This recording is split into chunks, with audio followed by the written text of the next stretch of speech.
And hello, everybody. Guess what? I hear myself again. We fixed this pre-show. How many other technical disasters are we going to have, though? Hopefully not too many. Hello, everybody. It is Sudo. Welcome to the Datamine, which is basically group therapy for the independent developer. Brought to you by independent developers. Go figure. Like me. I'm still getting an echo. Do I need to take us off air? I am. I'm not. I haven't got my speakers on. That's weird. Hello. Hello. No, I'm not. I haven't. There's no. Hello. There's no speakers on. Hello. Maybe I'll have to whisper for the entire show. That would be weird. Oh no! Don't leave me to it. Well, see, maybe that's the secret. Maybe you're doing this purposely so I don't periodically interrupt you and ask you questions. I wouldn't know how to. Surely, you know. Well, at least the echo isn't too bad. This is a good thing. But yes, my goodness, this is Thursday. It is the Datamine. I am joined, and it just says 19 ninjas, but actually it's 19 stone ninjas. Hello, Chris. Yep. Although, hello. I'm just going to call you Spiky. Spike's fine. Spiky, Bid the dog, Chris. Bid the dog, whatever. Yes. For those who are unaware, this is Bid the dog, who's been very active in our chats, who since really we started. And this week we are digging into one of the more complicated issues that can occur in game development, especially in 3D, and that's character parkour. This is those moments where your character actually interacts with the environment beyond just, I open door, I close door.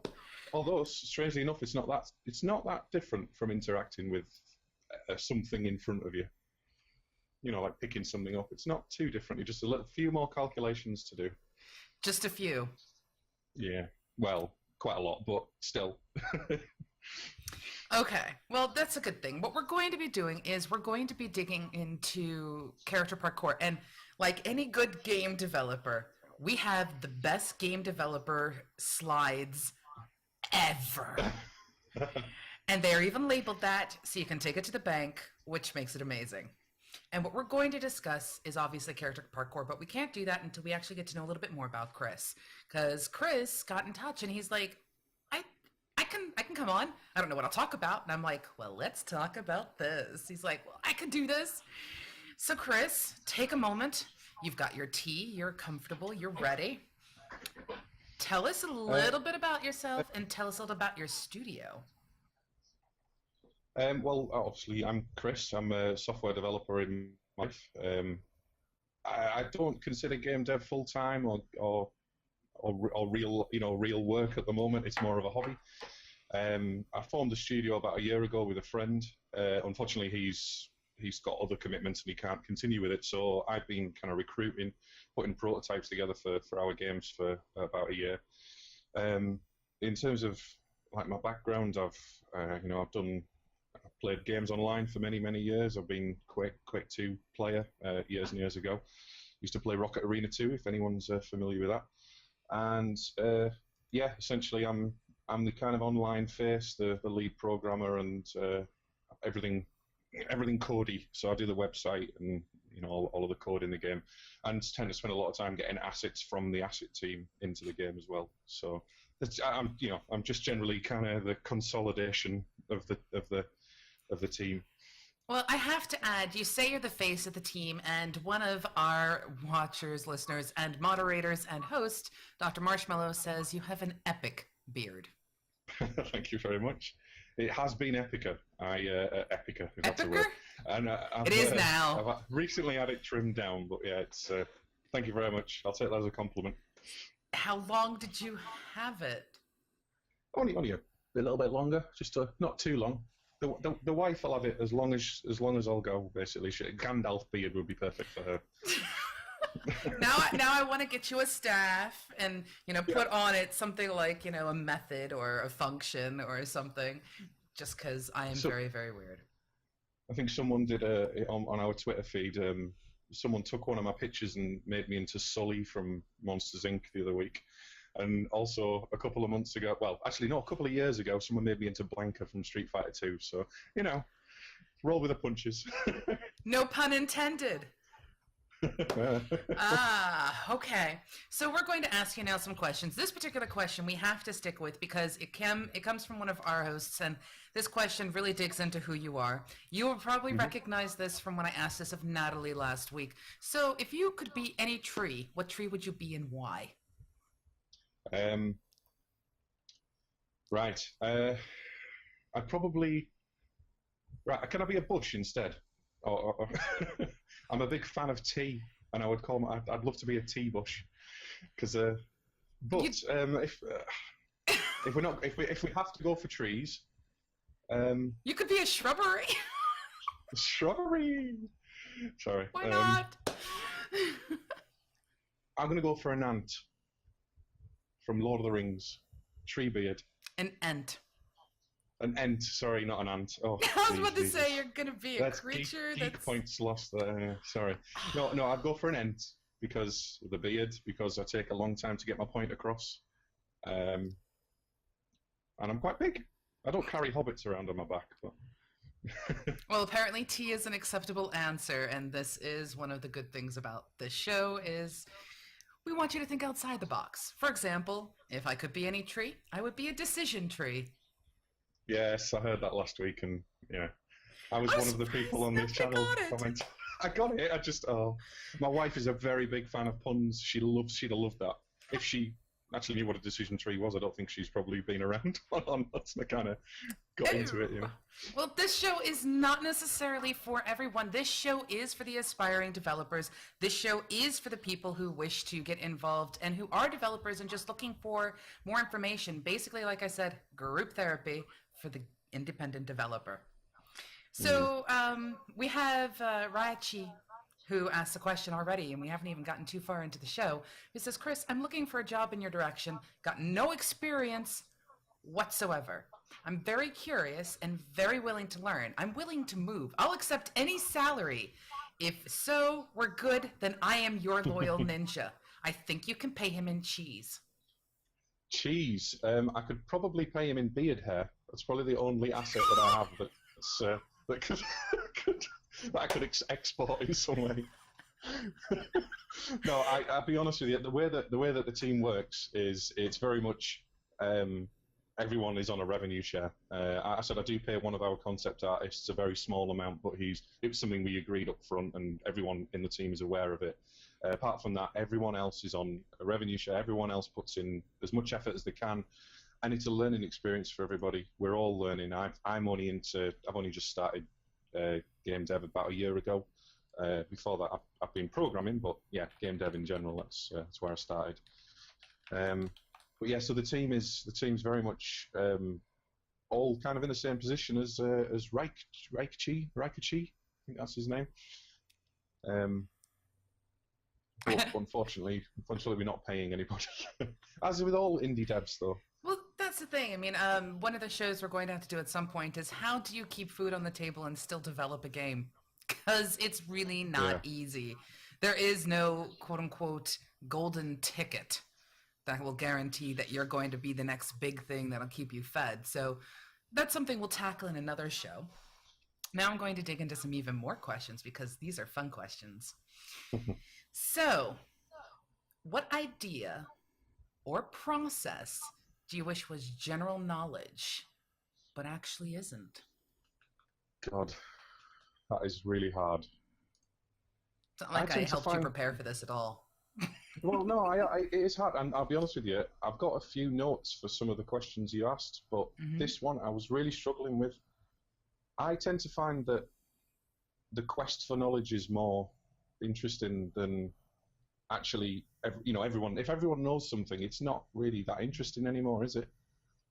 Does that make sense? I think it depends on how you look at it. I mean, you could look at it from the perspective of, you don't want everyone to know everything. In fact, it's impossible to know everything. I think your brain would explode, and then we'd have, like, the Large Hadron Collider appear and black holes everywhere, and we'd just be sucked into outer space or into outer space. That's just a discussion out of inner space. That's a different physics discussion right there. It's something I'm certainly not qualified to go into. But if you look at it from the perspective of a lot of people have preconceived notions of what it takes to be a game developer. One of the bigger ones is that to get into the game development industry, you have to be really good at game development, coding, or working with 3D modeling software. And yet there are so many jobs that are spread out all over the place in game development. And it's kind of one of the things we're doing in the show is trying to show that maybe you are not necessarily the one to sit there and do the math. As you guys will discover, we have slides. These are epicer slides than I have ever seen, using your earlier word there.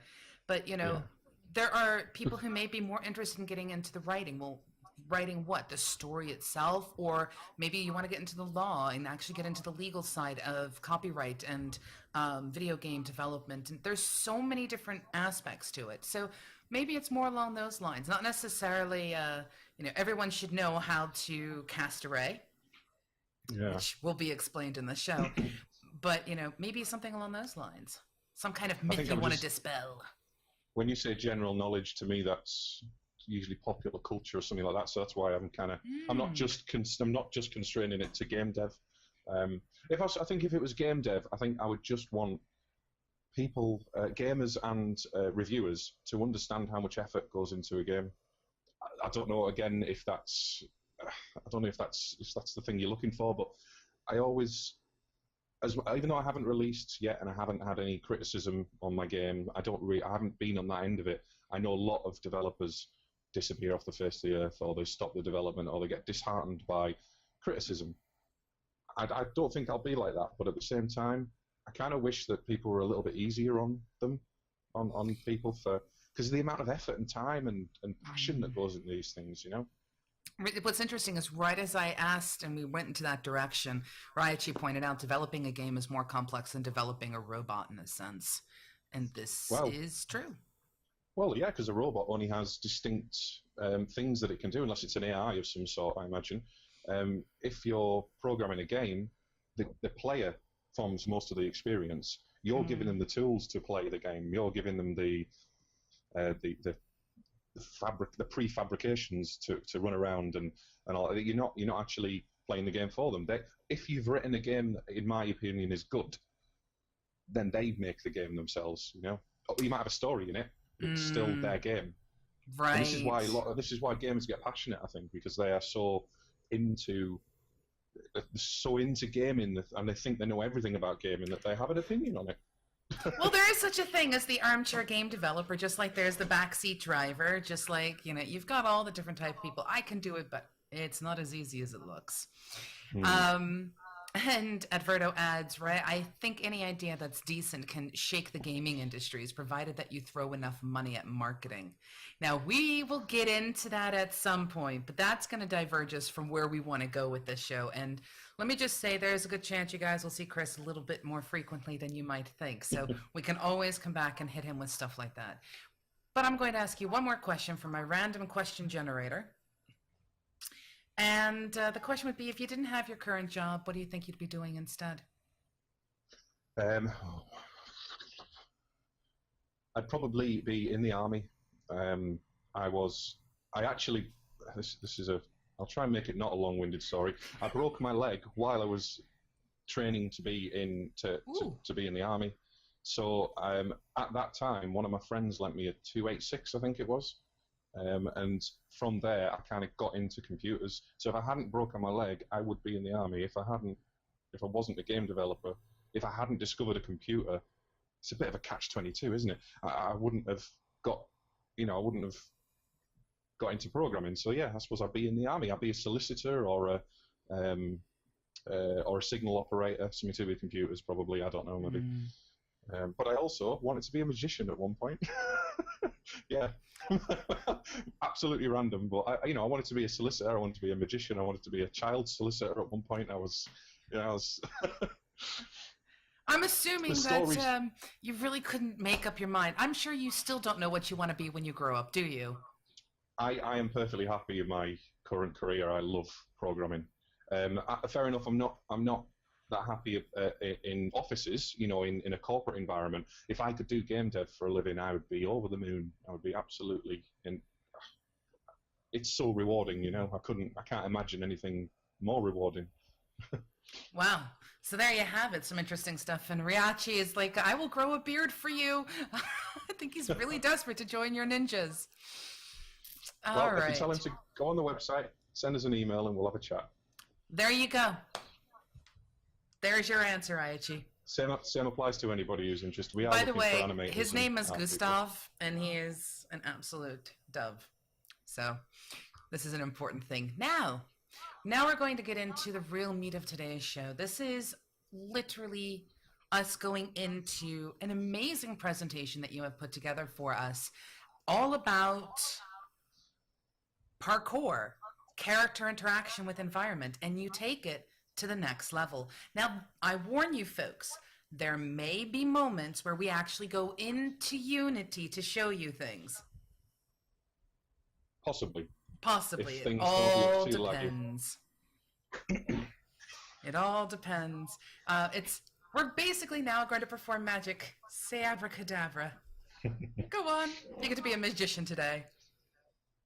Are we going? We are going. We're going there. Okay.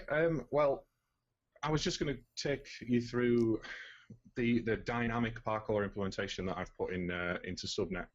Subnet is our first-person game. The main mechanics of the game are hacking, parkour, and stealth. The parkour is very much it's a good prototype. It's not finished by any means. There's lots of bugs, etc. But what I'm going to do is I'm going to take you through the techniques I use to do it.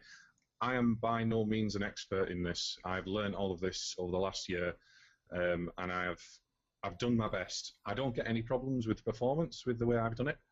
That doesn't mean it's not the best it could be. So I'm willing to take feedback from anybody. So yeah, first of all. Basically, when I decided to put Parkour in the game, I made a decision with, again, my original partner, and we decided to write a list of things that we wanted to do. First of all, it was just a simple case of writing a list of moves. I'll go through them in a minute, but the main design aims of the Parkour system is it's quite important to get them right at the beginning, because you can spend forever coding something. You can get really carried away with it. First of all, we needed a parkour mode, so we just needed to turn it on and off. So you press your shift key and you run. Now, it's dead simple, dead easy. You do it in loads of FPS games. All it is increasing velocity. In this particular instance, what I decided to do was it also increased the FOV. I'm a big fan of like 120 FOV in Quake or something when I was playing it. It makes you look like you're running really fast, and it's just an illusion. But it also really helps with the design of this, because it makes you, even though I'm only increasing the velocity by half a meter a second or a meter a second, it makes it feel really, really fast and really quite cool to do. So it's basically parkour mode. I had to decide: are we going to have hold down shift? Are you going to turn it on with caps lock? Are you going to what happens when you go into parkour mode, etc. So that's the first thing we looked at. The second thing was I'm a fan of freedom in games, so I wanted to go down a procedural route with the parkour. Okay. Everything in the game can be climbed on. Go on. With that particular concept in mind, take just 1 second and kind of throw out it's not exactly a simple concept, but at the same time it is a little bit about what procedural actually means and the concept of using an engine like Unity. Well, I suppose the engine sits in the background and gives us the tools to perform whatever we want. It's like before you've talked about Danny doing a 2D game in a 3D engine. It's not that. I know it blows your mind, but it's not that. It's not that complicated, really, because all you're doing is using X and Y instead of X, Y, and Z. And if you're using a vector, which is what a vector is, you just take out the Z, and then it's just slightly easier. I'm not saying it's easy by any stretch of the imagination, but it is slightly easier to do a 2D game than a 3D game. There are certain issues. One of the guys, Vila, I believe it is, just recently did a presentation on the difficulties and the troubles that can be found doing 2G. And he was teaching people about how to handle the sprite sizes and, of course, how to handle the memory. And there's a whole bunch of stuff. And they recognize it, at least within Unity. You guys are awesome. Yeah. But there are tools and things out there. it just seems kind of weird to me. If you're going to make a 2D game, why use a 3D engine? Because it just seems like you would have extra overhead. But that's a story for Danny to answer. Speaking of which, I didn't mention this at the start, and I must apologize. Danny could not be here today because he was ill. He still is. I am really, really worried about him. But we send our hearts. Please get well. Don't worry, I'm not replacing you with the third diametrically opposed bearded duo, triplet. We have many people at MMOBuff who have epic beards, beards. Naturally. Faces without beards are inadequate. Simple as that. Really? I'm talking about male faces, obviously. It's not fair to say. Oh, come on, female dwarves. Dwarves, yes, but we're not dwarves. We can try. We can. I must admit, I've never found a female dwarf attractive. You know, in games you can occasionally find a female dark elf attractive, or something like, something that you feel a bit wrong about it, but at the same time you've got to admit it sometimes. But yeah, female dwarfs, no, not my type. And that explains procedurally generated content on a Unity engine. Right, so yes, digging holes and digging holes. So yes, anyway, procedurally generated content. What I'm doing is, I suppose, is more programmatic because I'm writing everything by code. What I'm saying is I'm using code and libraries to make the moves, create the animation, rather than using something like Mechanim. Mechanim is the animation, the new animation engine within Unity. Again, I don't know too much about it at the moment. I have done a little bit of tweaking and playing around with it, but it gives you a UI to play with, essentially. So procedural and programmatic stuff is stuff that's written by someone like me who sits in a bedroom, codes it for hours and hours on end. So yeah, the main reason for this is that I wanted to climb on everything. We didn't want to have to go around and go, that surface, there's a ledge there. Like if you imagine Far Cry 3, if you've played Far Cry 3 at all, it's a recent example. When you go up to a ledge, you've got a few vines on it, and you can see where you can climb. This, however, is you can throw. Essentially, what you could do in this game, even though there is falling damage, you can throw yourself off a building, and then grab a ledge any ledge that you see. So it's a little bit like Assassin's Creed. Yeah. So I mean, a lot of the techniques that I've used have actually originated from games like Assassin's Creed. Although I haven't kept up to date with the technical ins and outs of them, my original partner did, so he planted the seeds essentially for how these things work. He's always been into it, whereas I've been more into the getting programming done, if you know what I mean. So this is one of the things. It's kind of I like the setting up, and he likes the R&D part of it essentially. So yeah, that's procedural programmatic stuff. R&D, you can do it for games. Yes, lots more R&D than anything else. In fact, I've been through that. Right, so yes, in terms of the level design in the game, that is also very heavily influenced by the parkour. At the moment, I'm working on a rooftop escape scenario from one of the buildings in our game. What I'm going to need to do is, like you see in Mirror's Edge again, you've got fences, you've got walls, you've got... I can't remember, but I don't think you can do it. You can parkour on every surface in Mirror's Edge. I think it's... No, you cannot. It's only predefined areas. Again, this is... It's sort of railed. From what I've played of it, I should say, because I will tell you, I have not beat the game, just let you know, but I have played it.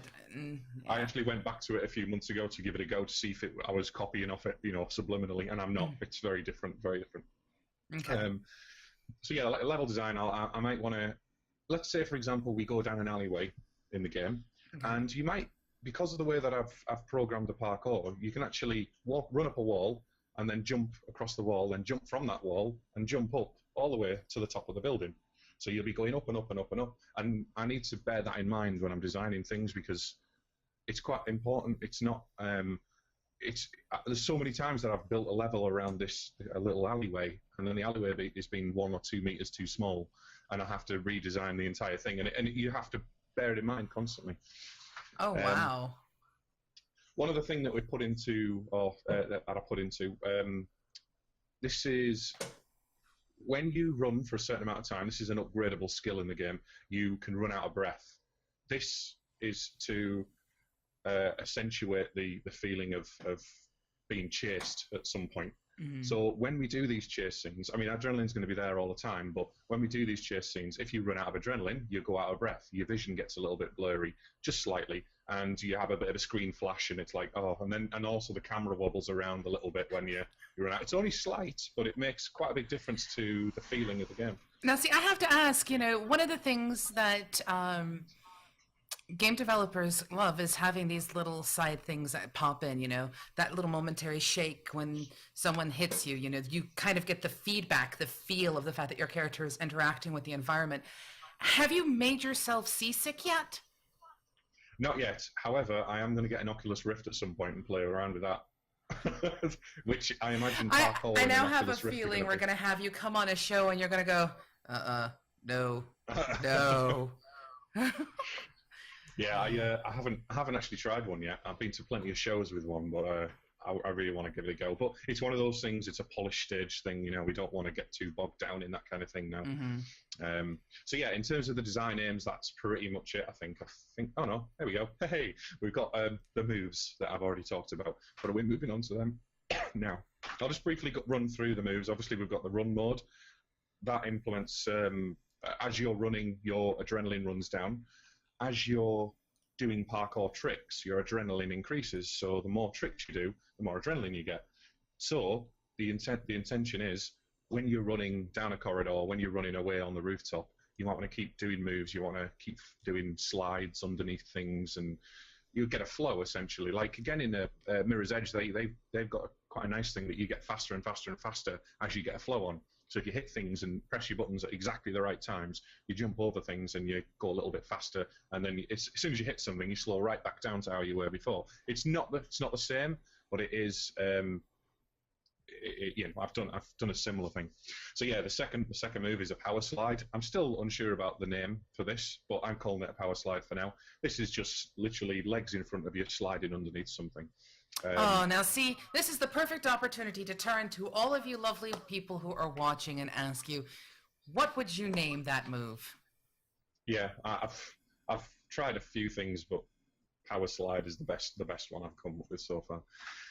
And then we got the wall run. What I'm doing with wall run stuff, I am going to go into a bit more detail, by the way. This is just an overview of the parkour stuff. The wall run stuff is essentially, I am fiddling with the physics and the gravity as I do it. The best way that I could figure out how to do it was first detect a wall, turn the physics off slightly or reduce the gravity, let them jump, and then the jump makes them feel like they are wall running. So you're not actually doing anything different than you normally would. There is quite a lot of other stuff going on, like sounds and footsteps. Footsteps are played as your head bobs. So it's kind of, again, it's procedural. And yes, so you can actually wall run and then keep wall running down off a platform onto the floor, as long as it's not too far away, obviously. Then we've got a wall jump. There are a million ways you can do a wall jump. I decided to only allow wall jumps when you are wall running, obviously. And it just literally turns you 90 degrees to the right or to the left. We briefly discussed normals before. And we did, and we will be definitely getting into that. I'll leave the detail until later. Yes, greetings soon.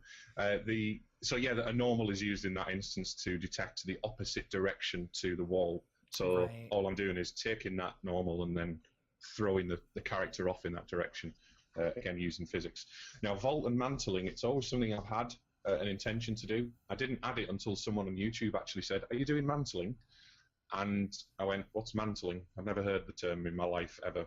And all it is vaulting, obviously. It's simple, isn't it? But someone asked, and I was already going to put it in, but I've called it vaulting.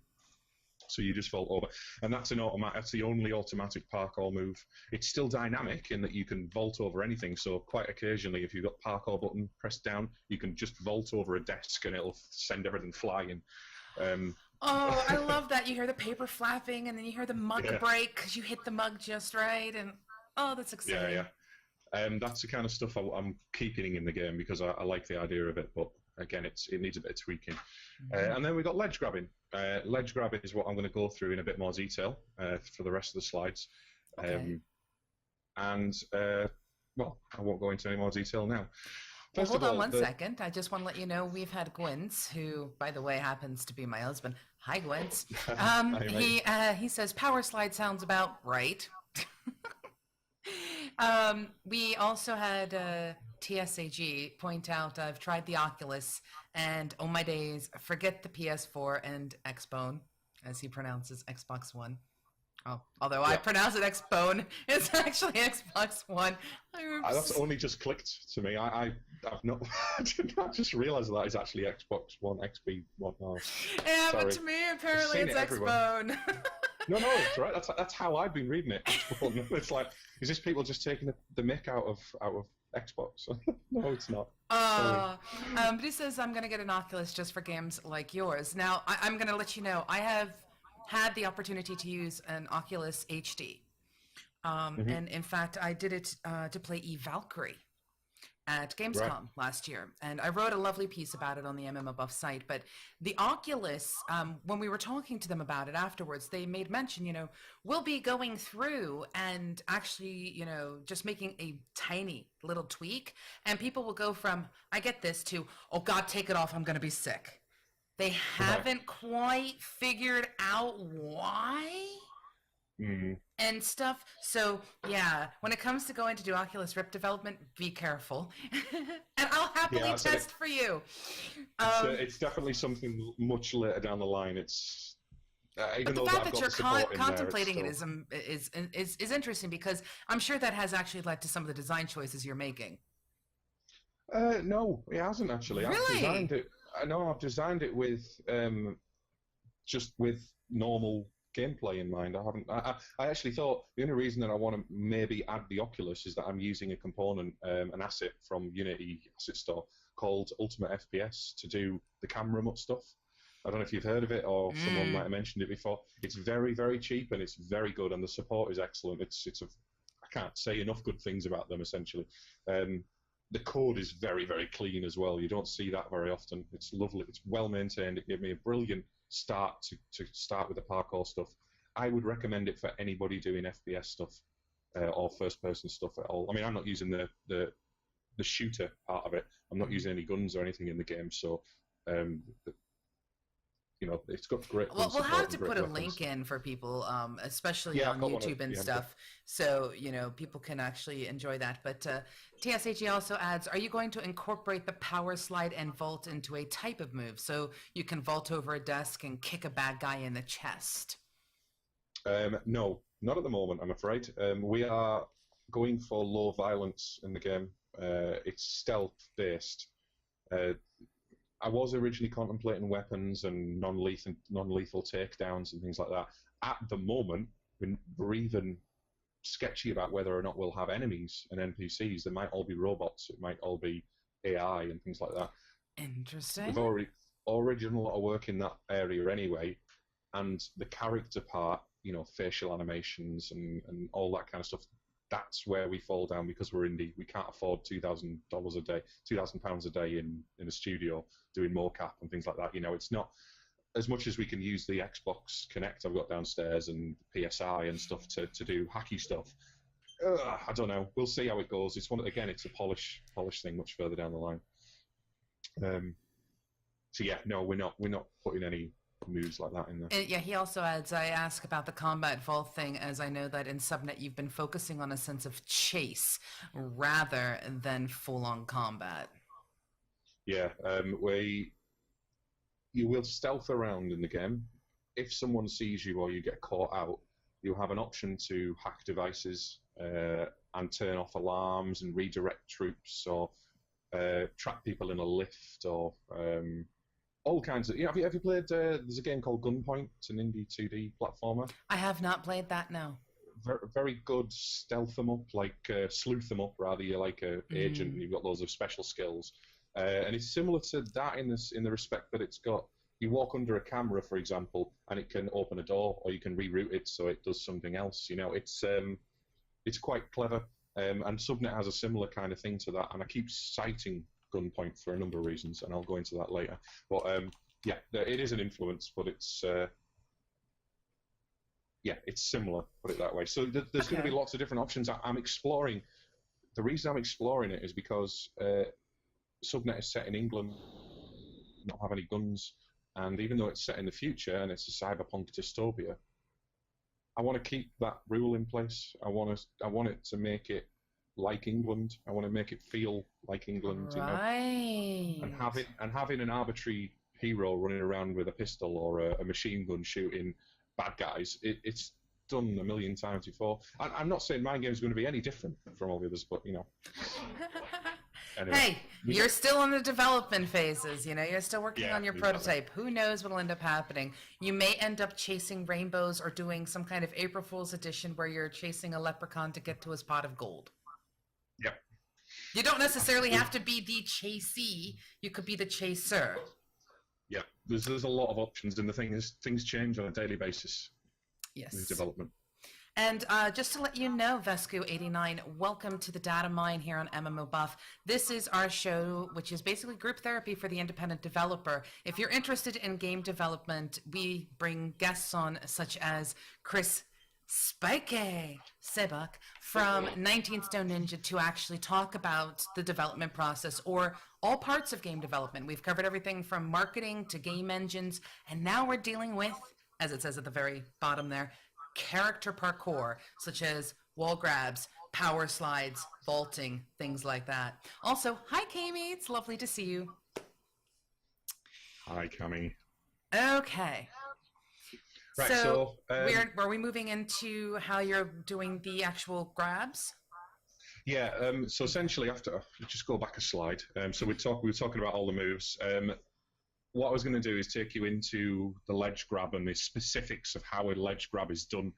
Remember that there's also a lot of extra code going on around this. There's a lot of extra tweaks, etc. But essentially, this is how it works. First of all, I've got an algorithm, which is a programmer's favorite word. Yeah, algorithms. Yeah. We should have a show just completely dedicated to algorithms because they are awesome. It's all algorithms. They're amazing. It's just a word we use to confuse everybody and make ourselves sound interesting. Oh, I don't know about interesting, actually. That's probably the wrong word, isn't it? It's basically a set of instructions. Ta-da! Yeah. That's literally all an algorithm is. It's a set of... You getting a recipe to make cookies is you following a cookie-making algorithm, just so that you know. Yeah, same thing. Right, so what we do to do any of the parkour moves, and I'm talking about everything apart from the running, the actual going into parkour mode, is I'm using something called a raycast. Bearing in mind that I'm no expert on all of this game dev malarkey, I'm doing my best, so if I say anything wrong, please tell me off. Well, how about if we guide you gently towards the better equation? Because after all, this is group therapy. We're not here to leave you behind. We're here to support you. Yes, well, I'll do my best to explain it how I understand it, at least. Right, so what we do is we cast a number of rays in a number of different directions. These are predefined rays that are set from certain positions on the player outside of the player's model or outside of the player's collider. And they go left, right, up, down, whatever you can pick which ones you want. So when you say predefined in this case, you literally mean what we want to have is we have, and I'm just going to grab something from my desk because I've got it. Okay, yay. We have our character. And what you say is we want a ray coming from here going this way. We want a ray coming from here going this way. One coming like this. One coming down a little bit lower. Maybe one coming from behind. And literally, if you want to think about the rays, you're actually thinking about arrows. They're kind of directed towards something and they're checking for something. That's what he means by casting rays. It's literally like casting a fishing line from those various points that you're specifically telling you want the character model to have. And now I feel like Vanna White. Would you like a vowel? Wow. Okay. Was that a pumice stone? No, actually, it's a remote control for the lights that you see behind me, which is why they're a different color than when we started. Oops. Hey. Right, so yes, we cast all of these rays, and what we do with the rays is we gather a load of data and then detect what buttons are being pressed on the keyboard and on the mouse. At that moment, or for that particular frame, and remember, games run at 30 FPS, 60 FPS. That's more than just a quality thing. That helps us as developers each frame in Unity, at least, anyway. Again, not every engine is the same as this, but in call. Unity, there is something called an update method within a mono behavior, and the update method essentially gets executed every frame. So the slower the game goes, the less times it gets executed, the faster the game goes. And obviously, all of the code within the update method, that all determines how fast the game runs, along with all the graphics stuff and everything else that you need to consider. Right. So every single frame, we cast a ray. That's how ray casting generally works. But we only cast it when I'm pressing W, walking forward, and I've got parkour mode on, so it reduces the overheads when you're not in parkour mode. So if you're stealthing around, you'll never have a ray cast, you know. You don't want that in the runtime. That can cause horrible issues. Yeah, I mean, there's lots and lots of optimization stuff. A lot of people say, don't use so many raycasts and things. I've never had a problem with it. I run it on my laptop, which is an i3 1.3, and it runs a little bit slow, but it's not that bad, really, you know, considering the amount of stuff that I'm doing in the code. So we use the raycasts and key presses in order to actually determine what move to perform. Now, I have to break in here and go, you're looking at an interesting picture here, folks. Do you know what you're actually looking at? Say hello to Unity. Yes, I haven't. I've obviously just included the scene view, but Unity as an engine I found to be very accessible, brilliant. In fact, there's so many people who go, "Oh, the Unity users, they're all terrible." You know, there's a lot of people who criticize. Passionate about their engine. Yeah. Well, that's the thing. There's a lot of people who say, "I need to develop the engine from scratch. I need to have full control over it," and I understand that. But why do it when someone else has already done a lot of the work for you? And I understand because there's quite a lot of times in Unity where I've needed access to something much more low level. For example, the particle system in Unity, I needed to change the color on it today, and I couldn't. I couldn't change the color of an actual particle, so the only way I can do that is to turn the particle off, change the start color, and then reinitiate it. It's terrible, some of the stuff, but other times it's brilliant, and it's enabled me to create one of the things Danny has pointed out, and for those of you who are joining like Creator, greetings and welcome to the Datamine. Danny pointed out in one of our episodes, don't reinvent the wheel. What you really want to do is get the game out. Now, if you really want to work and build your own engine, and there are some people out there who take on that task and build their entire engine themselves, and then they build the game, hats off to them, but it's not for everyone. In fact, I would recommend, if you're looking to do a game, do a bit of research. You have your idea, you want to get a prototype out, check each one. I mean, especially if you're starting out. We went in our game engine episode, we went through 20 game engines. Pick and go through them and go, well, how fast can I create this prototype? You will learn something from each one that you can actually apply to others. That's the natural way programming works. I mean, if you're used to writing in C and you're all of a sudden thrown into a world of Java, your brain won't necessarily explode. You'll start to understand, using object-oriented methodologies. You'll understand how to use a class, how to do children, how to do extensions, how to do calls, how to do pushes, pulls. You'll start to get it. They might not use the same syntax, they might have different libraries available, but in the end, you don't need to reinvent the wheel to test something. Yeah. Prototyping is Unity is excellent for that. You can just throw a few blocks together, put a little script together. As long as you understand it, you can get something working. I actually got into Unity because of the C# part of it. See, that's what Danny does. And Danny loves C# and C# cookies. It's excellent. Of course, now I have to ask you the question. If you could program your favorite meal in any programming language, what would it be? C#. There's no doubt about that. Because I find it very powerful. Unity's implementation of C#, which is using mono, is slightly skew-if in places, but it's still. I'd still prefer it to C++ or anything like that. I mean, I have done a little bit of C++. I've done a little bit of. I've done quite a lot of JavaScript and things like that, but coming from a web background, but it's not the same. It's not the same. Now, see, the funny thing to me, and I just throw this out there as a side match, I still love the answer we got. I can't remember who we got it from, who said that they wanted it in batch, so they could just set it once and let the cookies or whatever meal they wanted to make just constantly be made. I remember when C# came out. I was actually learning programming at the time. Well, I should say digging deeper into it. But C# came out, and I remember getting into huge discussions about arrays, pointers, and things like that, and just how different and yet similar it is to Java. So at some Well, yeah, point it in is. Yeah, time, we're going to have to get into a discussion about languages because that's pretty much the amazingness that is the amazingness. Um, yeah. Adverto says, keep in mind, don't reinvent the wheel doesn't mean don't improve the wheel, even if it means reinventing it. I think I, I there's. don't dis I don't disagree at all with creating your own engine. I think there's a lot of value in it. It's Mhm. not that. It's that to me it made more sense. I would never have started doing development if Unity did not exist. I guarantee that. I would never have started game development because Interesting. I've been scared of C++ for many, many years, only because I've invested so much of my time into C sharp that I wanted to reuse that time and that skill. I don't want to spend another 10 years learning C++ to the extent that I know C sharp, you know? That's the reason. That's the sole reason that I'm using Unity. See, what I find interesting about that is the fact that, we have these tools available to us and they do make it much more accessible. The barrier for entry for game development is getting smaller, lower, and lower and lower. And that's really amazing. Yeah. It looks like someone's got a Sorry, I'm just small turning little problem with their screensaver. But my screensaver comes on.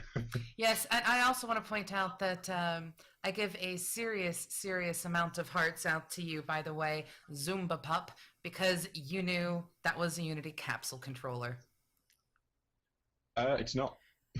Oh, It's it not isn't. actually a Unicap. No, no. And see, I was sitting here thinking you used the capsule controller for it. And now here we go. This will be great. Cause see, Well, I thought you were right. See, now I don't know whether to like you or not because you were wrong and I was wrong. You've led me down it's the dark not. path. No, I'm just I'm joking. using a capsule collider. I'm Hmm. using the character controller, which has a capsule collider on it, but I'm not using the built-in Unity first-person controller, which I assume is what he was referring to. It looks like it. Don't get me wrong, but it's not quite the same. It is. No, Ultimate no, it's the same. FPS capsule controller?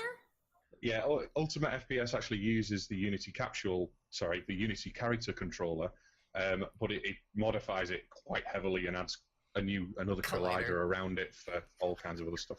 But yeah, so there's a fair amount of stuff going on there. It's actually my power settings, not my screensaver, and I'm trying to figure out where they are while I'm talking. Sorry. Tell you That's what, okay. let's just go back. Let's just go back onto this. Right. So you probably all just read that was on my screen anyway. So yeah.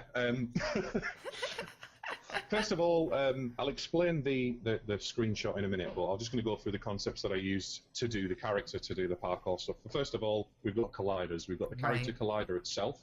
As he pointed out, we've got a character controller with the default built-in collider. However, that is heavily modified by the UFPS stuff and heavily modified by the stuff I've done as well. There's actually another collider around that acts as a trigger as well, and the trigger is for physics simulation. So, say for example, you get hit by an explosion. That explosion has force, and that trigger acts as again, it uses where you've been hit on the trigger to push you away, or it should at least. I'm not sure if it does that much yet, but You're as far as I testing understand it. it, the trigger is. Yeah, to be fair, I haven't got an explosion in the game yet, so I can't really go into a lot of detail with it. I have seen Oops. there's plenty of examples, etc. So yeah, in terms of the colliders, you've got the collider on the controller, and then the colliders in the world as well. And the colliders in the world act as the surfaces.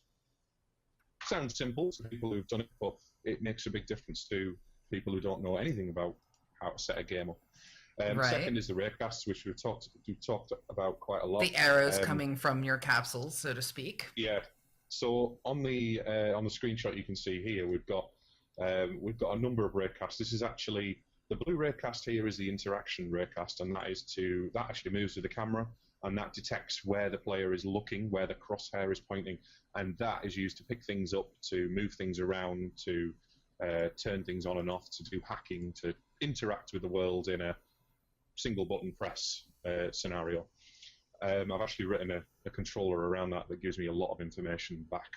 Something tells me you really, really enjoy wrapping things. and other things after you've put your, you know what it is? You like pot pies, don't you? You like the concept of you get the whole pie and you get all of the stuff inside it. So if you need the peas, you can get the peas. If you need the carrots, you can get the carrots. But you have to spend a decent amount of time cutting up the peas and, well, not the peas, but the carrots, and getting them in the pie and preparing the pie. Cutting the peas is how we get mushy peas here in the UK. Yeah. I'm a software architect, so I tend to spend a lot of time architecting code and not just creating wrappers, but creating design patterns, reusing design patterns, obviously, right, and making code as maintainable as possible. What I tend to do in my real work is I'll go into a company, I'll give them, I'll write them a piece of software, and then I'll give them advice and things, but I'll make it so I can hand it over and it's maintainable, rather than just hacking a load of scripts together. I write a program. There's a big difference between a scripter and a developer or a programmer. There's a big difference between those two camps. And again, when you start, you always start as a scripter because you don't understand all the concepts and the principles. Excuse me. I love design patterns, and that's one thing I loved about UFPS, is that it actually uses something called the observer design pattern, and what that does is allows me to subscribe events to the controller. So essentially, I create a load of events. So I create a run event, I create a ledge grab event, I create a power slide event, any kind of state that you might want to go into, and then I use the observer system to register them, and then I can, when I go into run mode, for example, there's actually 6 scripts that have tiny little blocks of code in them that are all separated from each other, that all execute at the same time. And that's how the observer pattern does it. So you subscribe a class to another class, and then it sends out messages to the observer. Again, I could have done a diagram for that, but I wasn't going to go into that in that much detail. We didn't mean to. It just kind of happened with the flow, and that's just the way it works. But yes. So the next thing I was just briefly going to cover, I'm not an expert on vector maths by any stretch of the imagination. It's one of the things I struggle with the most when it comes to game dev, is the dot and cross products. Now, both of these allow me to do, I'm not going to go into any explanation, but they allow me to calculate angles and allow me to take the normal and then go, right, is this degree, for example, we're using the dot product to detect a ledge, detect the up direction of that ledge, and then see if that up direction is within 10 degrees of up, essentially. So if it's more than 10 degrees, sorry, hang on, it'll be that way. So if the surface is like that, that might be more 10 degrees. I haven't got a protractor to measure it, but from now on, bring protractors to the show. You have been warned. That may mean that you essentially you can't stand on the surface because you'll slide off it. So that's one of the checks that I have to do when you're doing the ledge grab. Right. So you actually have it so that you've almost guaranteed that if you want a particular area not to be accessible, you can actually just use that as your check. Oh, yeah, I mean, I think this is more of a logic check, because if you get on a slanted roof and you ledge grab up to a slanted roof, you don't want to actually push the player back down, do you? Because it wouldn't make sense to them. You just want to not let them do the ledge grab in the first place.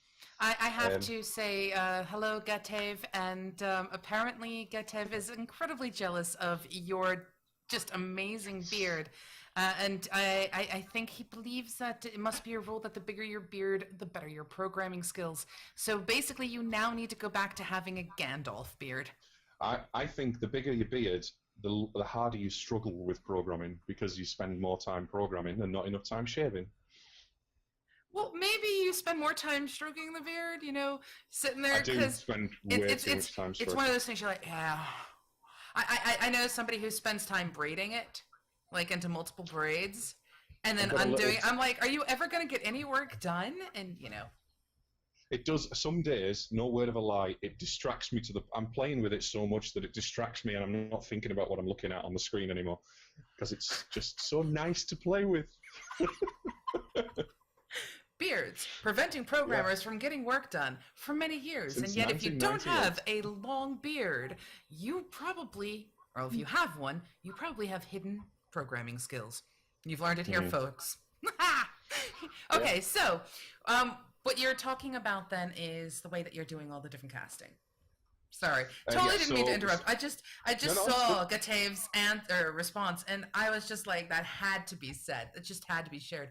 And for those of you who are joining us, by the way, welcome to the Datamine. We are going to run late today because this is an amazing topic, and it is for people who are really interested in programming. So, you know, even if you're not, you can still stick around and, you know, poke fun at the awesome epicer. It's a new word now, epicer beard. Epicer beard. Yeah, I come out with them quite a lot. Those kind of are the anachronisms, or when it's it's out of the time period or something, isn't it? Right, sorry. Programmers not good with English. No, not good with Word. Do not word properly. Do not.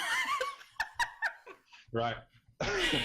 So moving on to the technical aspects. Swiftly crashing forward. Yes, yes. So yeah, the next thing that I was going to look at, we've obviously got raycast, but we've also got other kinds of casts that you can do in Unity and many other game engines. Unity has a limited set of casts. I believe that Unreal Engine and Ogre and things like that, they all have much more complex stuff you can do within the engine. Right. But I'm using a capsule cast, or I'm actually using a function called check capsule, which isn't strictly a cast, because a capsule cast generally sets a capsule radius or sets a sphere and then kind of projects that in a direction. Okay. Actually, no, it doesn't. You know what? Unity doesn't have a capsule cast. Unity has a sphere cast. So what I'm doing is I'm using this capsule check in order to do this. So right. There's a number of ways you can do it. Again, as with everything, you could use a sphere cast, a capsule cast, or just a single. Does this capsule fit in this place? I'm using the capsule cast in this instance to check if the player can fit at the destination. Again, I will go through that in a bit more detail in a minute. Physics, Sweep I already test explained. is what ZumbaPup is pointing out. Yes, it is. Again, these are terms I'm not that familiar with. So, but yes, thank you for that. I'll try and remember that. Physics, I've already explained earlier about the wall running. Mm-hmm. I'm playing around with physics occasionally.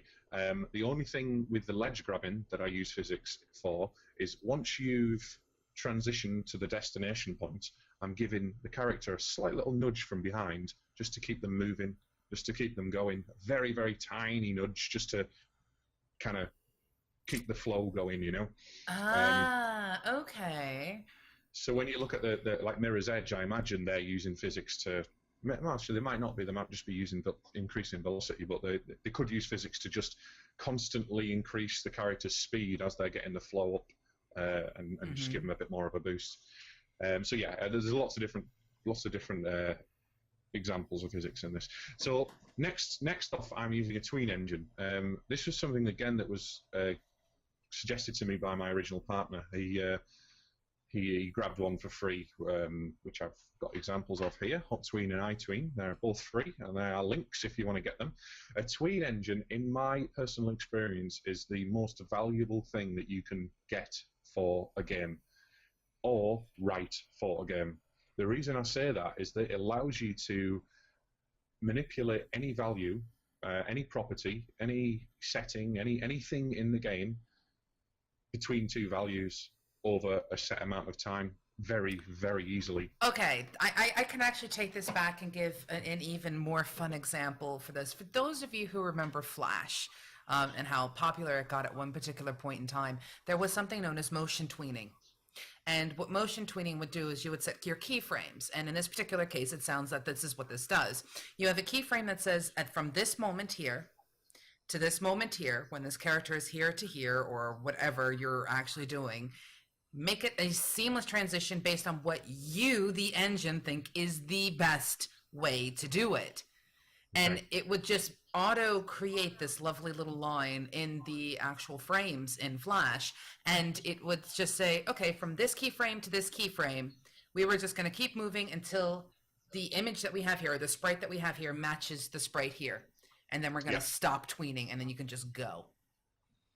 So for those who have a little bit of Flash experience, it's sort of a little bit like that is what it sounds like. It is. It comes from a Flash. Well, I'd say it comes from my experience in the past has been Flash. That's the only thing I've seen tweening in.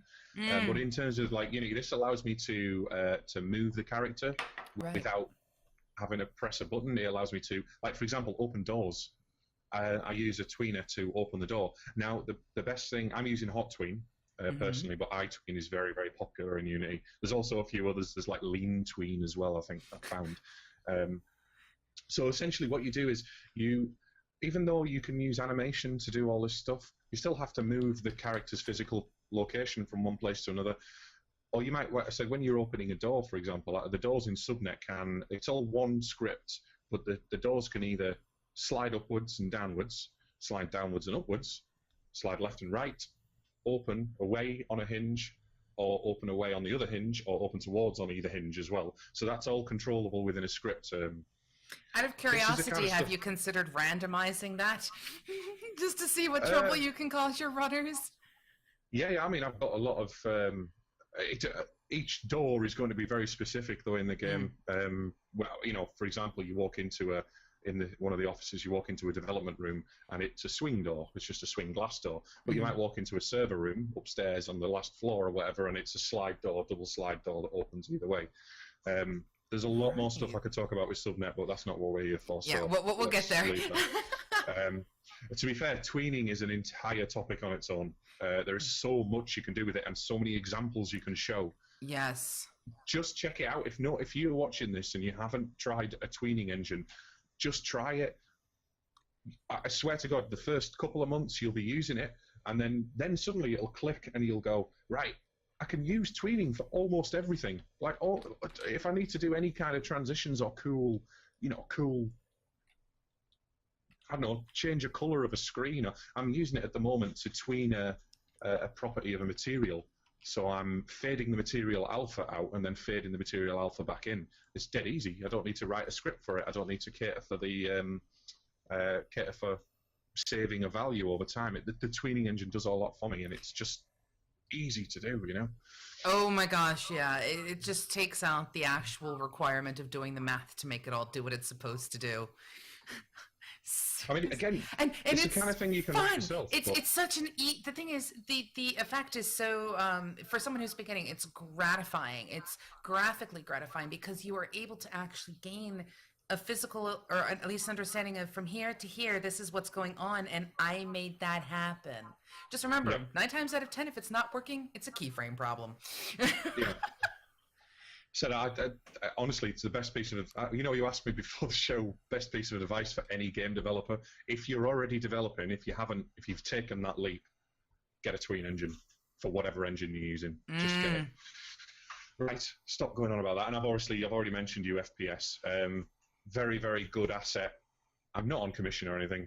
It's very good, and it's helped me get Subnet, or get the character in a position very quickly where I thought it was $15, I think. $15 for 1,400 hours of development programming, basically, he's put into this. It's a fully functional camera system, and it's excellent.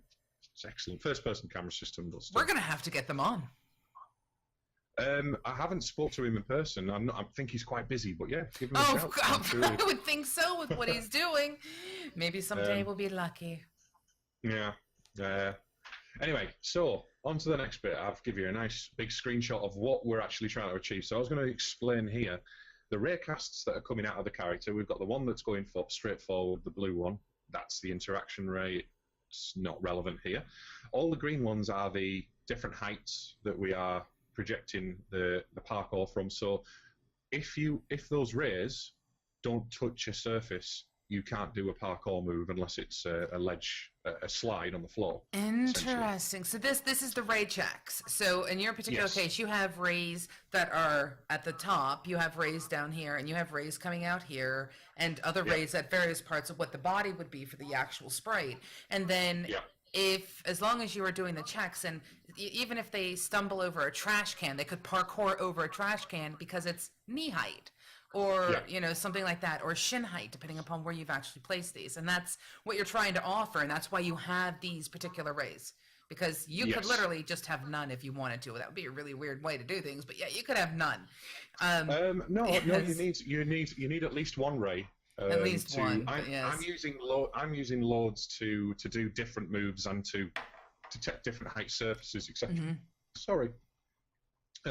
I think I make him sick. No. Whenever I talk too much, my body tells me to shut up when I I just. So yeah, each of these rays are doing a different thing. However, combination of rays also allows me to do much more complex stuff. For example, vaulting. If I run up to a surface and my arm stretched ray is hitting something, and my feet aren't hitting something, but my knees are hitting something, or my hips rather, knees or hips, then I can't vault over it because my arm stretched is hitting something, and I've hit my head as I jump over it. Right. But it's not relevant to the actual move, it's relevant to the checks afterwards. The same goes for the ones that are coming out from the side of the head and the ones that are coming out from the side of the feet. These will obviously allow me to do the wall running, to detect a wall, but on top of that, when I'm doing a ledge grab, this is something I'm going to go into a bit more detail later, when I'm doing a ledge grab, if I ledge grab right in a corner, when I detect the point that I want to be at, that point might be inside a wall.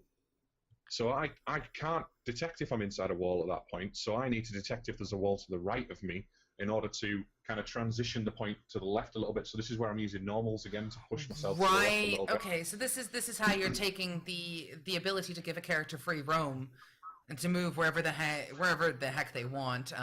Silly players, why would you do this?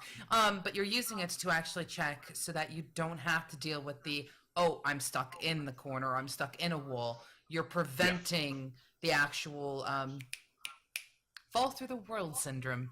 Yeah. Essentially, I mean, I didn't know why it was happening originally, and then I suddenly figured it out, and it clicked, and then I added these extra rays to do the checks. So they said I've got loads of rays going on there. They're constantly, exactly.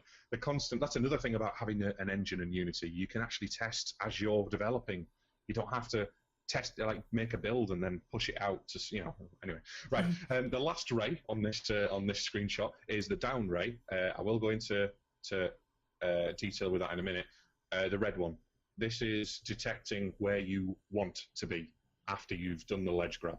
So this ray is just a single ray that it doesn't get cast every frame. It just goes, can I hit? Can I sit here?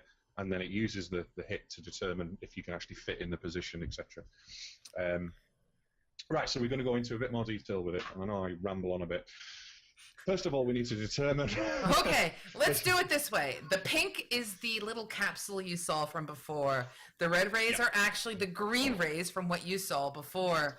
And the green box is actually the ledge that you saw that the capsule was approaching. Yeah, sorry, I didn't even think about the colour scheme there. Yay, yes, thank you for that. I've already explained most of this, but essentially what we're doing is we're casting rays from everywhere to start off with. We're then checking, because in my game you have to hold down space, or you hold down your jump button in order to perform a ledge grab. So if you're falling from a distance and you see a ledge that you want to grab onto, if you're close enough to that ledge, bearing in mind you can't move in air too much in my game, if you see a ledge you want to grab onto, you push forward and you press space, and you can actually grab in midair and get yourself up. One of the things I wanted to do, I wanted it to be cool, and allow you to get, like, sometimes you can't, you can only do things in certain places, and I don't like that. I wanted lots of dynamics in there. Right. So first of all, because this is just a solid block and there's nothing much going on, you can't slide under it or anything like that, all of these rays are going to hit. So the first thing I need to do is essentially get the uppermost ray hit, because the uppermost ray hit determines which surface I will be accessing. If, for example, this was a grate, say for example we had ladders or an elaborate multiple platforms here. If I cast a ray down from, I don't know, maybe the feet, for example, the ray would start here and it would cast all the way down to here. So it would hit the first surface. It wouldn't hit the top surface. It would hit the first surface. So if there was multiple layers here, we'd have an issue. So that's why we get in the top one, as we say there. And what we then do is we then use the character's height and radius to determine where the character needs to be. So at this point, we're going, what's forward of the player? Get the forward direction, and then calculate an arbitrary position in space, which is just in front of the player, but at the player's height above the player. So we're looking at the player's 2 meters. We're looking at 4 meters above if the surface is level with your head. So it may be much higher if the surface is higher than your head and you're using your arms to grab and pull yourself up rather than doing this, pulling yourself up. Mm-hmm. So we then get that point. We cast a ray down onto the surface to detect the surface that we need to go to. Again, what we've got here is another scenario where you might have a surface that's got a lip here that you want to ledge grab, but then it's got nothing here. But then where it actually hits, there may be another surface, so it might be a completely different surface than the one you've hit.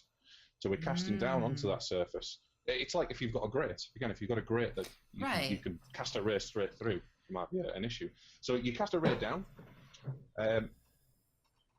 At that point, this is where we do the dot check, the dot product check, to determine an angle. Again, I'm not going to go into detail, but essentially the dot product allows me to go, what is the world up in terms of gravity?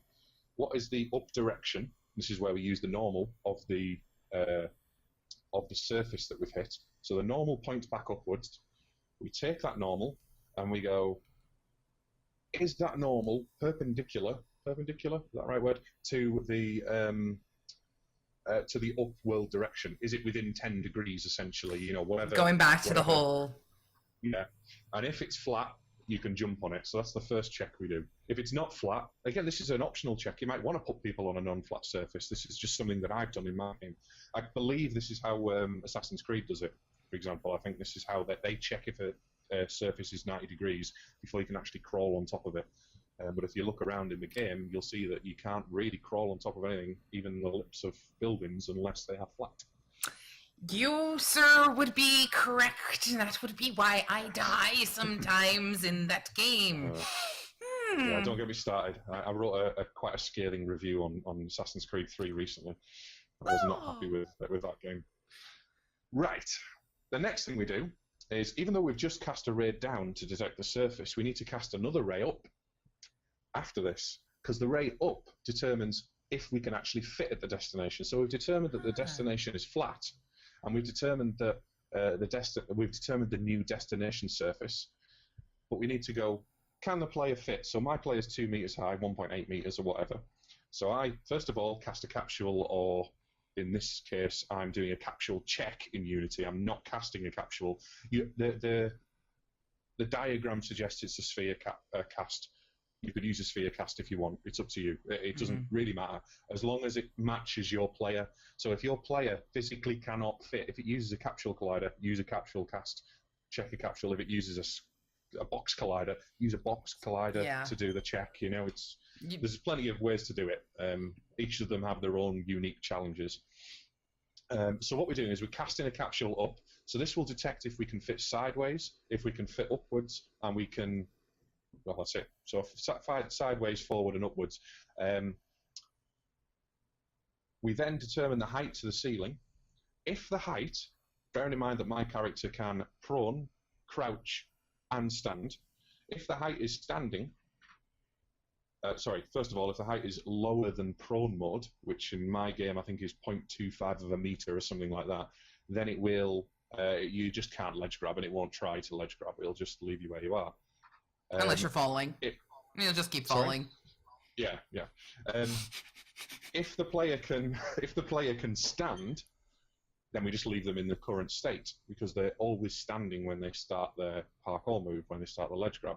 If the player can't stand, check if they can crouch. If they can crouch, move them.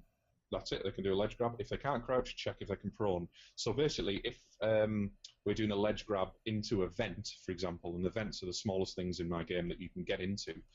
Vents are 0.25 of a meter high, and if the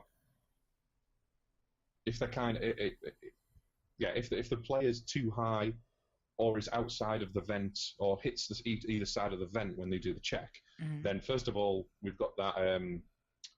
We do a check to see if they can actually fit. I haven't done any diagrams of this, so it's quite hard to explain this bit. When you're in a vent, the bit that I haven't done yet, there's a bit of a bug. It's quite hard to get in a vent at the moment because I'm checking the position that you look at, your destination position. However, what I'm going to need to do is do a sphere cast across the actual vent to detect where in the vent I can fit. Because if you've got a square box and I've got a square character, you can get the square character in the box, but say, for example, I hit right near the corner of the vent. That corner, that's the center of my character. I can't fit because there's a wall right here next to it, if that makes sense. So I need to then move the character to the right slightly to get them to go in the vent, no matter which part of the ledge they... So this goes back to the testing that you were doing to figure out why you were actually getting the fall through world syndrome before. You actually then had to put in checks to see if I'm hitting at this weird angle, check here. And if I'm actually hitting something here, just shift me a little bit so that I can reach up and grab. This is a slightly different variation on it because this is a vent, a specific scenario. This is an edge case that I haven't yet fixed. I know how to fix it, I just haven't done it yet. But normally, if it's a ledge, you can just jump up. They can just throw them up. You don't need to do any checks beside you. But with a vent, it's a limited amount of space. Right. And the problem we find is that if you wall run up a wall and look like you should be grabbing the actual ledge, it doesn't do it unless you aim right for the center of the vent. At the moment, you can only get in the vent if you aim right for the center. So I need to do a check across the whole area and then sweep it left or right depending on which wall I hit. It's similar to the wall running issue I was talking about earlier. Right. So yeah, this is also the time that I use the tween engine in this particular case. So I take the player's position, the current position, and then over a period of 0.2 seconds or something like that, or 1 second, totally configurable, and I just basically move them, but I don't use a linear interpolation mode. I use what they're called ease types. I use a back ease type, and that basically goes, right, instead of doing start here and finish here, we're going start here, do a little bit of a back, and then forward, overspill essentially on the tween type. Right. So you've got a linear path from A to B, but we're actually going to go from from A -1 to B +1. So we're doing that. So it makes it look a bit more natural. So when you're pulling yourself up, you're not just going to go and you're there. You're going to go, and you're going to move. Your body's going to move up and down. So using a different ease type and playing around with the ease types is another cool thing about tween engines that you can do. You can create animation curves as well. So I could create a crazy. You could move him up and down 7 times and then left and right a bit and then get into the position if I wanted to. I could wobble the camera a little bit, anything. And tween engines are amazing. Get on them. Yeah, there you go. This is a big tip from us today. It's all about that. Yeah. I'm going to pep in before you move into the next thing, a couple of things that we have heard from the chat. So Kami has said, mind blown. Kami's not a programmer, but Kami is a gamer. And the interesting thing about this for you, Kami, is the fact that this is what developers have to do to bring you the games that you enjoy. And a lot of people think, hey, you've got this idea, you can just put this in here and have this go here and that go here. No, I mean, as he's pointing out, he's had to do checks and add extra rays to these tests to see why and how to fix the problem. And the thing is, that's only one part of it. We're just talking right now about ledge grabbing. We've not even gotten into power sliding. We've not even gotten into wall jumping, although we know a little bit about how he plays with gravity to make that sort of an occurrence. Honestly, this gives you a small insight into the insanity of the game developer, is the best way for me to put it. And TSAG says, I get what you're saying, which is important, and what it all does, but has no idea how someone even goes about it. And I have to agree with Zumba Pup. Wow, now I have pictures of dogs trying to do Zumba, and it's just I don't know if I want that in my brain. But he says, try it and see if it works. And honestly, that's the secret. The secret is come up with an idea and try it. Yep. That's really what it is. I started this with absolutely no knowledge whatsoever of game development. And I think TSAG, he's been following us for a while, and he's seen some of the videos that I've done, so he kind of knows how far I've come. I love sharing things with people. I love telling people how I've done things, and I love them giving me feedback and telling me how they've done things. As long as it's constructive, you know, that's what I get off on that. That's my thing. I love learning. So yeah, I mean, if you definitely go for it. You'll never get anywhere unless you don't do it yourself. Don't just sit there and go, I'm the ideas man and I've got an idea about a game and I want a programmer and I want an artist. No, prove to those people that you can do the work first, and then that's when it becomes a reality, you know. Absolutely. And Tisaga's actually asking, could you ledge grab and then shuffle across? I haven't. There's no plans for that. At the moment, you are just ledge grabbing to get to a destination. You're not, we're not doing the Uncharted style shuffling across, or the Assassin's Creed style shuffling across. There's no real need for it at the moment. I felt when I played Mirror's Edge, and that has that in it, I felt those bits were just chucked in there, though. I didn't feel like it felt right. Interesting. Okay, so I'd more moves by all means, but add backflips and side flips, but that's just a byproduct of you already doing something. If you're going to vault over something, it's up to you as the developer to decide, are they just vaulting over it the way people jump over hurdles, or are they doing really weird flips? I mean, what is it you want to give your particular character? Another question comes in. This is actually a test. Ryakachi, again, doesn't know anything about game programming or anything, but he says, to fix the problem that you were just discussing, does it make sense to, while prone, make a character into a square cube? Yes, we do. Well, that's one of the things that I actually do. Before we perform the tween, in fact, let me just go back a slide. Hopefully, it's on here. Yeah, so here we go. Before we actually perform the tween, I check to see if they can stand, crouch, or prone in that order. It's a specific order. If they can do any of them, so if they can crouch, for example, I'll change the collider so it's only crouch height, and that's actually a lot more complicated than I thought it would be in real time. It's not simple. You have to calculate the radius of the spheres on each end of the collider, and then calculate the distance or the magnitude between the two centers of the sphere, and that forms your capsule. I've luckily written an algorithm, again, there's that word, that caters for all of that stuff. But again, UFPS offers some very good and interesting ways of implementing things. It makes it easier, but you still have to do the manual work of making the collider smaller. And I'll have to do the same with the animations when I add the animations in there. At the moment, the mesh that I've got, the capsule mesh, that isn't the collider, that's just a mesh in the game. So that stays the same size at the moment, that doesn't move. So when you're going through a vent, it looks like you're walking through the ceiling at the moment. Again, I can show you that in the game. Oops. We also have Tisak saying, I have no programming experience whatsoever, but I kind of get the idea that he's setting conditions, and if they're met, then the character can do this function. If not, then no function. The issues he's talking about is simply when there's an issue evaluating accurately whether or not the conditions have been met. And that's actually a really good point. When we were saying earlier in the episode about algorithms are actually literally a set of instructions. Literally, that's all they are. And more times than not, it does have the if then, if then else, if then, if else then. Yeah. The whole bunch of, if you can do this, then pull this. If you can do this, then you can do this. So as you see, he's now brought actual code onto his screen to show people.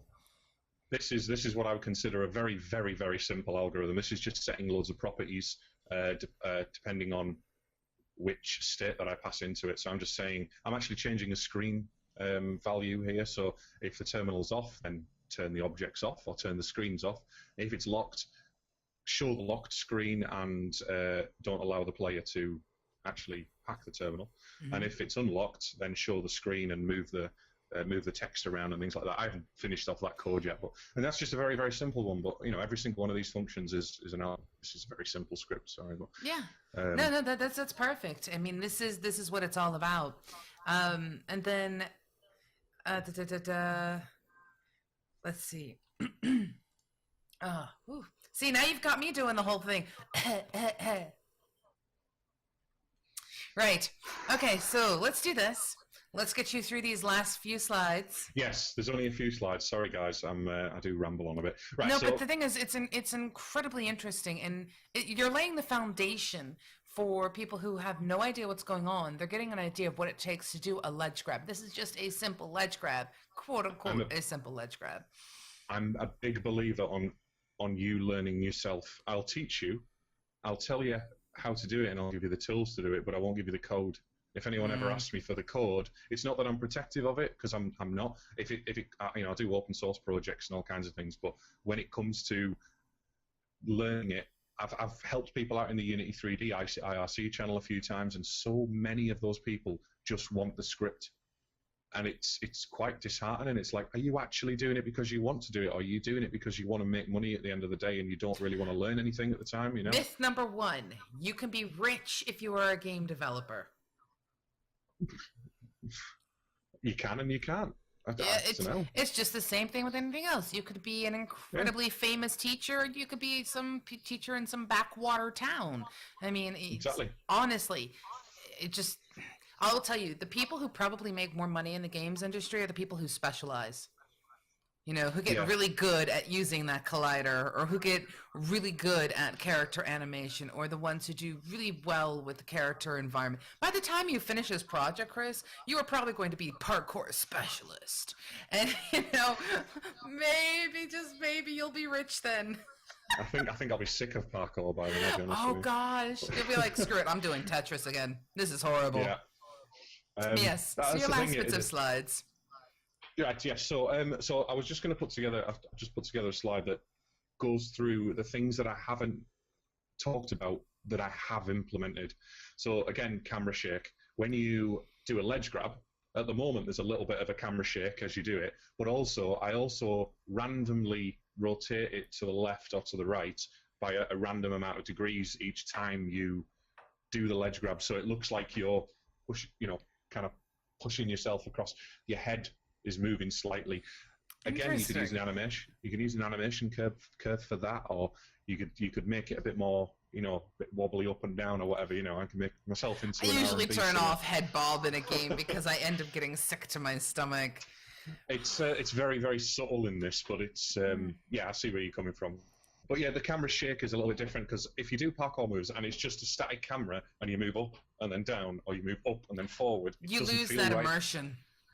There's also springs on the camera. Again, UFPS provides the springs. I've had to do a hell of a lot of configuration. So when you move from one place to another, the camera will spring back slightly as you're moving forward, and then spring towards you, and then fin it, and then stop. So I think that's using the Perlin noise function to do that. Again, all of the code within UFPS is something that I would have loved to have written, but why? Why if it's already there and it's $7 or $15 or whatever, Exactly. It's a pointless escapade. Right, the next one, random camera roll I've just talked about. Sound clips makes a big difference. A lot of people forget sound in the game. At the moment, I've just got myself grunting into this microphone. Yeah. So as I do it, I go on record of saying, if you want to add a female voice, I will happily grunt into the mic for you, in which to add for the female side of things. Yeah. I'm not sure there'll be female parkour in the game at the moment. Or there's one protagonist. Now, don't get me started on the whole female debate thing, because there's a whole raft of opinions there. Oh God, yes. Right, anyway, yeah.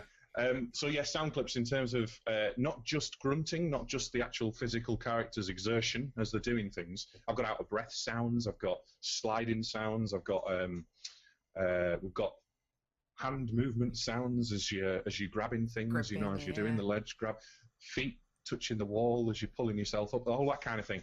Not all of them are in there, but they're all the things that I'm considering as we go along. It makes it feel more realistic. So I've talked about the ledge grab destination issue. I was talking about going through walls, etc. So I won't go into that in any more detail. Future considerations. I haven't even started looking at the models in any detail yet. So at the moment, we have I've got someone working on a character for the main protagonist, but we've got hands and arms in front of you. Because it's first person, these hands and arms are hopefully going to be quite high quality, good animations. We're going to have some cool idle animations that make you feel like he's he's a parkour specialist. Yeah, that kind of stuff, like that kind of thing. I've got someone working on them at the moment. A guy who's just recently joined us, and he actually joined us because I was Twitch streaming, and he liked the way that I worked, and he liked my ethics, and he came along because he actually sent me an email. It was the most organic process I've been through in any of the recruitment. Everyone else has been replying to adverts, looking through CVs, and even though there's no money involved, it's still a very intense process. It's a good experience, and oh gosh, it's incredibly intense. It gets a bit laborious at times as well because you get so many applications from people who aren't up to scratch, let's say, anyway. Although early on I did take a lot more people. Anyway, next. Right, so the animations, so we've got the the knuckles cracking and him stretching his arms out and swinging his arms around and things like that. We've also been asked a few times whether or not we'll have third-person parkour animations. It's kind of hard. You were saying you don't have the ability to afford the moleskins, so I think if you're going to make this decision now, I'm not on the team or anything, but I would want to put the focus on keeping the experience as real as possible and avoid that, because that adds a whole nother layer of we've got to get the actual frame and the skeleton moving right, and if there's a speed pickup, we've got to get it just right, and then there's so much more to take care of that instead of just occasionally when you're moving, your head bends down and you see the tip of your shoe and your hand is in front of you versus the entire the human body has hundreds of bones in it. Yep. And that adds such another layer to it. I'd almost say make that like DLC in the future when you're making millions. That's one of the things. It's at the moment we're getting a single level demo together. Once that demo is in place and I'm happy with basic animations, basic lighting, basic everything, basically, at that point we'll either go Kickstarter, Indiegogo, or whatever, and then we'll start putting the polish in, and then we'll start going a bit more detail with things, maybe add more moves, take feedback from players that have played the demo, etc. But yeah, the third-person animation, I'm not even sure we're going to be able to do third-person NPC animation at the moment, I'll be honest with you, because of the restrictions. I want to, don't get me wrong. I've had plans for it since day one. I've had plans for full cinematics and FMV video, but we can't do it. We haven't got enough resource. It's simple as that. It's so time-intensive, that kind of stuff. The other thing was, with the animations, should we procedurally tie it in with Mechanim, or should we do them all manually using procedural, tweening engine, using the animation clips? It all depends. I haven't worked with an animation clip before, apart from the Mechanim tutorials. So when I get them from my modeler, he's going to be, we're going to be playing with it and seeing what we can come up with. Simple as that. And obviously, the last thing, further code optimizations and bug fixes. There's lots of stuff. QA. With the Raycast. Bring the QA. With the Raycast stuff, there is a lot of raycasting going on.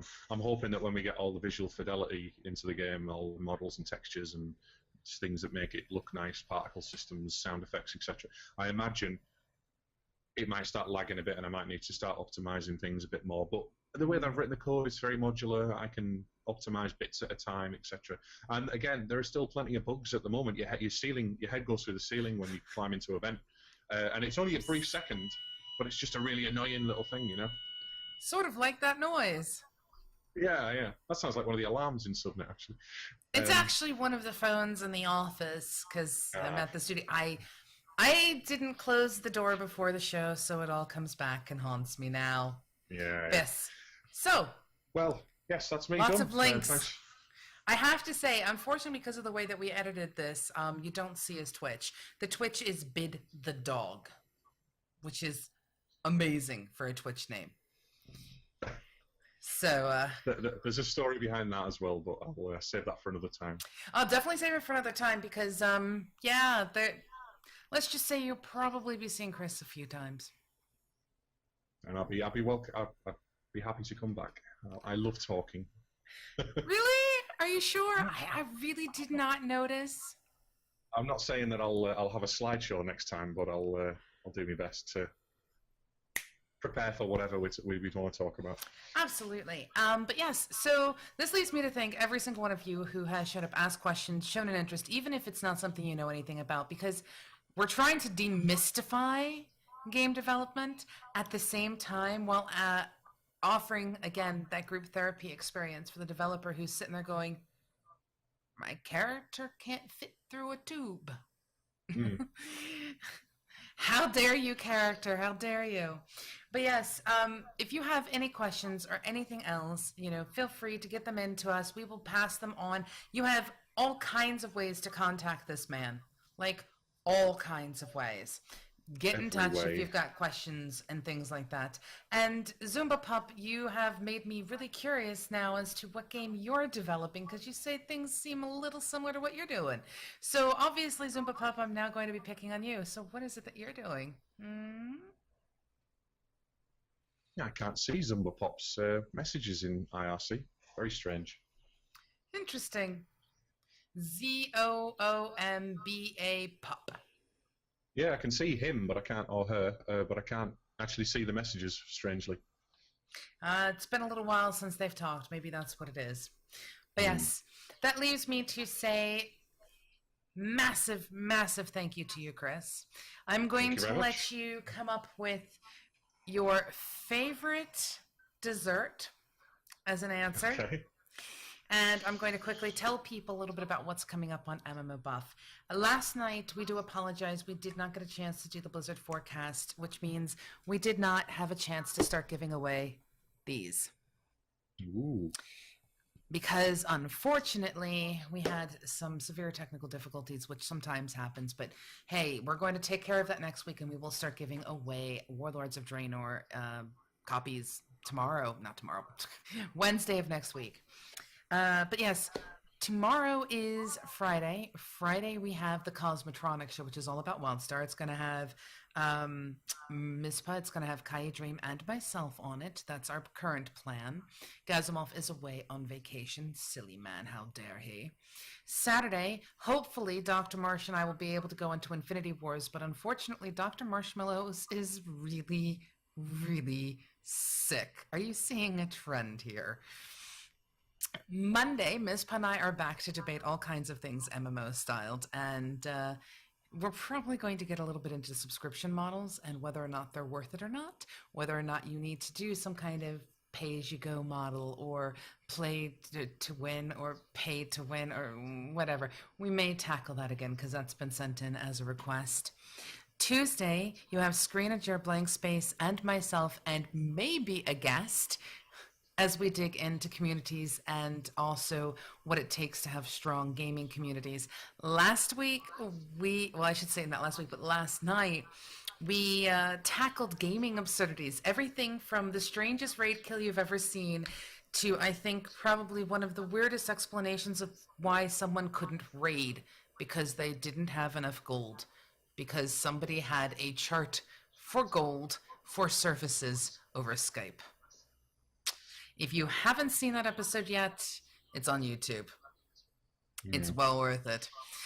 We had all kinds of stuff. And you can learn about how I hacked my own mouse during a raid. That's all I'm going to say. I explained that one. And then... Oh, it's crazy. But yes, so next week, that will be back on Tuesday. And then Wednesday, the Blizzard forecast, hopefully to give away some stuff. And then next Thursday, hopefully... Danny is well, and he is able to join us, because Chris is basically going to be a regular. When he's got free time, I'm totally yanking him in. I'm like, all right, let's do this. So you're going to have two developers bringing in their opinions and things like that.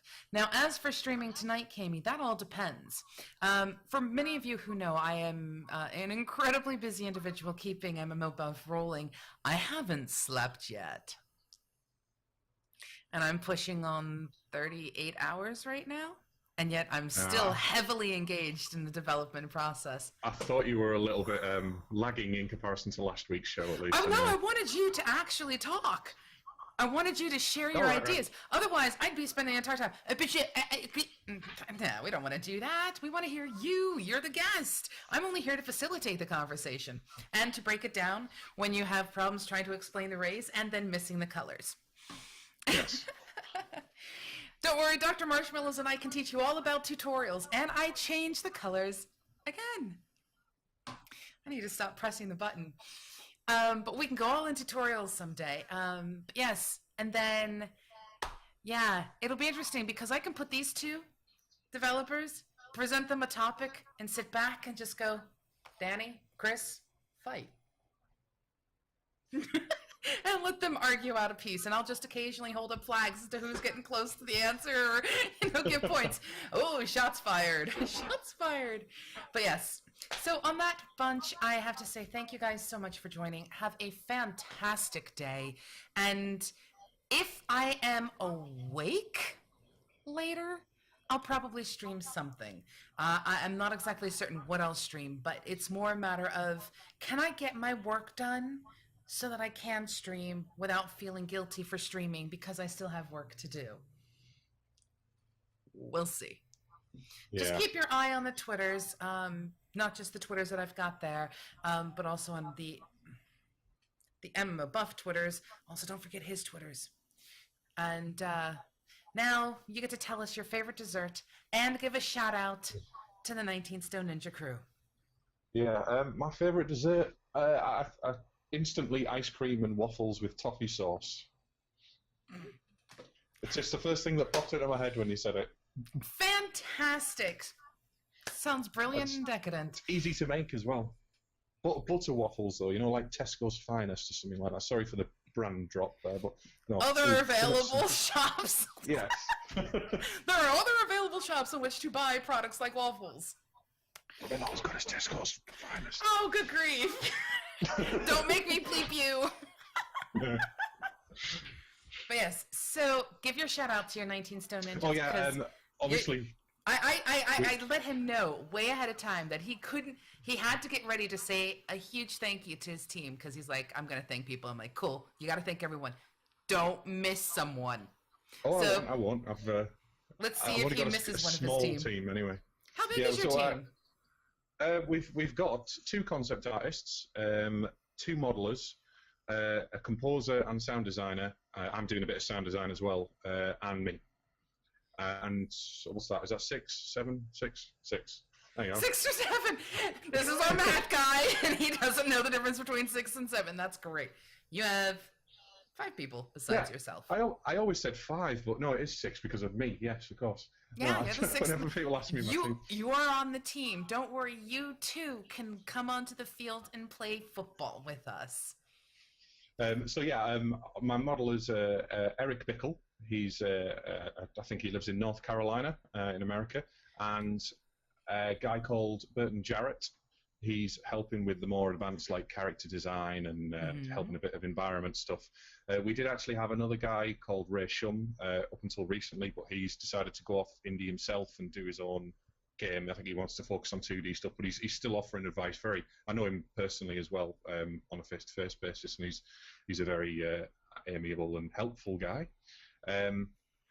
Obviously, we've got our 2 concept artists, Alex.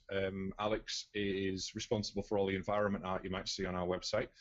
It's very, in my opinion, extremely good. I'm more than happy with everything he's done for us. It's been, I can't understand how concept artists take what's in here and make it into something better than that's in here.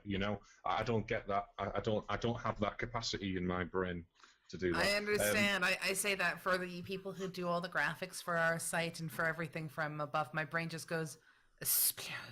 It's like, I don't get you. You're weird. You're the snowflake, the rainbows, and I am the concrete and the structure and everything.